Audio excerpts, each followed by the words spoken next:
আপনি কি জানেন সিআইএ শুধু গুপ্তচরই নয়, বরং পুরো দুনিয়ার পেছনে এক অদৃশ্য হাত। এমন এক সংস্থা যারা চুপিসারে সরকার বদলায়, নেতা হত্যা করে, যুদ্ধ লাগিয়ে দেয় আর বিশ্ব শক্তির ভারসাম্য ঘুরিয়ে দেয় নিজেদের ইচ্ছে মতো। এই ভিডিওতে আপনি জানবেন সেই ভয়ঙ্কর অপারেশনগুলোর কথা, যেগুলোর পেছনে ছিল মার্কিন যুক্তরাষ্ট্রের এই গুপ্ত শক্তি সিআইএ।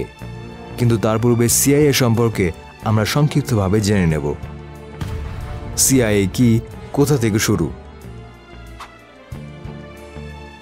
সিআইএ বা সেন্ট্রাল ইন্টেলিজেন্স এজেন্সি প্রতিষ্ঠিত হয় 1947 সালে দ্বিতীয় বিশ্বযুদ্ধের পরপরই। তৎকালীন মার্কিন প্রেসিডেন্ট হ্যারি এস ট্রুম্যান চেয়েছিলেন এমন এক সংস্থা যারা গোপনে তথ্য এনে দেবে এবং বিশ্ব রাজনীতির পেছনের চালগুলো চালাতে পারবে। এই সংস্থার কাজ শুধু শত্রু দেশের ওপর নজর রাখাই নয়, বরং কখন কাকে মারতে হবে, কোথায় বিদ্রোহ লাগাতে হবে, কোন দেশে সরকার ফেলে দিতে হবে, সবকিছুই তারা ঠিক করত। প্রথম দিকে সিআইএ কাজ করত সোভিয়েত ইউনিয়নের বিরুদ্ধে, কিন্তু সময়ের সাথে সাথে তারা হয়ে ওঠে পৃথিবীর সবচেয়ে সক্রিয় এবং ক্ষমতাবান গুপ্তচর সংস্থা। অপারেশন এজ্যাক্স ইরানের ইতিহাস বদলে দেওয়া এক ষড়যন্ত্র। 1953 সালে সিআইএ পরিচালিত একটি অপারেশন ছিল অপারেশন এজ্যাক্স। তখন ইরানের প্রধানমন্ত্রী মোহাম্মদ মোসাদ্দেক তেল কোম্পানিগুলোর ওপর জাতীয় নিয়ন্ত্রণ বসাতে চান, কিন্তু তাতে ক্ষিপ্ত হয় আমেরিকা ও ব্রিটেন।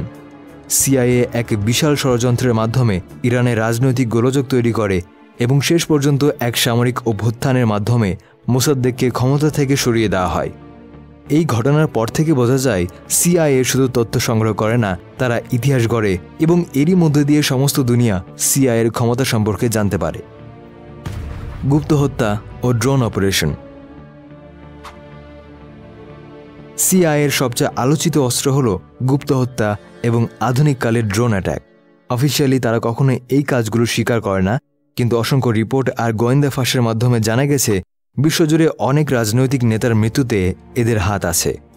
2000 সালের পর CIA Afghan, Pakistan, Yemen, Syria সহ বহু দেশের সন্ত্রাসী দমনের নামে হাজার হাজার ড্রোন হামলা চালিয়েছে।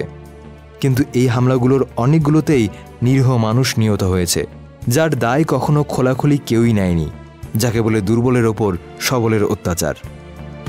সিআইএর টপ সিক্রেট অপারেশন, অপারেশন নর্থউডস এবং এমকে আল্ট্রা। সিআইএ পরিচালিত সবচেয়ে বিতর্কিত ও ভয়ঙ্কর প্রজেক্টগুলোর একটি ছিল প্রজেক্ট এমকে আল্ট্রা।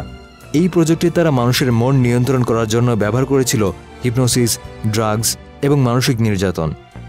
অনেক নিরীহ মানুষকে ব্যবহার করা হয়েছিল গিনিপিগ হিসাবে এবং তাদের জীবনের কোনো মূল্যই ছিল না সিআইএর চোখে। আরেকটি চমকপ্রদ প্ল্যান ছিল অপারেশন নর্থউডস, যেখানে আমেরিকান সরকার নিজের দেশে মানুষের ওপর আক্রমণ চালানোর পরিকল্পনা করেছিল যেন কিউবার বিরুদ্ধে যুদ্ধ শুরু করার বাহানা তৈরি করা যায়। এই প্রজেক্ট বাস্তবায়ন হয়নি, কিন্তু পরিকল্পনাটা প্রমাণ করে সিআইএ কতদূর পর্যন্ত ভাবতে পারে। সিআইএ এবং মিডিয়া নিয়ন্ত্রণ। সিআইএ কেবল মাঠেই কাজ করে না, তারা কাজ করে আপনার টিভি স্ক্রিনেও। একসময় সিআইএর অপারেশন মকিংবার্ড নামে একটি প্রজেক্ট ছিল, যার মাধ্যমে বিশ্বের নামী সংবাদপত্র এবং মিডিয়া হাউসের সাংবাদিকদের কিনে ফেলা হতো। এই সাংবাদিকরা সিআইএর পছন্দ মতো খবর তৈরি করত, যেন জনমত ও রাজনৈতিক চাপে বিশ্বকে ইচ্ছে মতো ঘোরানো যায়। এই ফর্মুলা কিন্তু পৃথিবীর অনেক দেশের সরকার তাদের নিজেদের দেশের মিডিয়াতে প্রয়োগ করে। সোশ্যাল মিডিয়ার যুগেও সিআইএর প্রভাব কমে যায়নি। আজ অনেক কনফ্লিক্ট, বিদ্রোহ কিংবা বিপ্লবের পেছনে তারা সক্রিয়ভাবে অংশগ্রহণ করেছে, সরাসরি না হলেও ছায়ার মতো। সিআইএর বর্তমান শক্তি এবং ভবিষ্যৎ পরিকল্পনা। বর্তমানে সিআইএ কাজ করছে ইনফরমেশন ওয়ার এবং সাইবার ওয়ারফেয়ারে। তারা এখন যুদ্ধের মাঠে নামার চেয়ে বেশি আগ্রহী তথ্য চুরি, ডিজিটাল প্রোপাগান্ডা ছড়ানো এবং গোয়েন্দা ডেটা হ্যাক করে নিতে। চীন, রাশিয়া, ইরান এমনকি মিত্র দেশগুলোকেও তারা নজরে রাখে, কারণ সিআইএ মনে করে শক্তি টিকে রাখতে হলে সবাইকে সন্দেহের চোখে দেখতে হবে, সত্য গোপন থাকে না। সিআইএ হয়তো বিশ্বের সবচেয়ে শক্তিশালী গোয়েন্দা সংস্থা। তারা রাষ্ট্র চালায় না, রাষ্ট্র তাদের নির্দেশে চলে। তাদের কাজ আমাদের চোখের আড়ালে, কিন্তু প্রভাব পড়ে আমাদের জীবনের প্রতিটি কণায়। প্রশ্ন হলো, এইসব অপারেশনের দায় কে নেবে? আর আমরা সাধারণ মানুষ কি সত্যিই জানতে পারি, নাকি সবকিছুই ঢেকে যায় জাতীয় নিরাপত্তার নামে? আপনি কি মনে করেন এমন একটি সংস্থা মানুষের উপকারের কাজ করছে, নাকি নিজের স্বার্থেই গোটা পৃথিবীকে চালাচ্ছে? কমেন্টে আপনার মতামত জানাতে ভুলবেন না।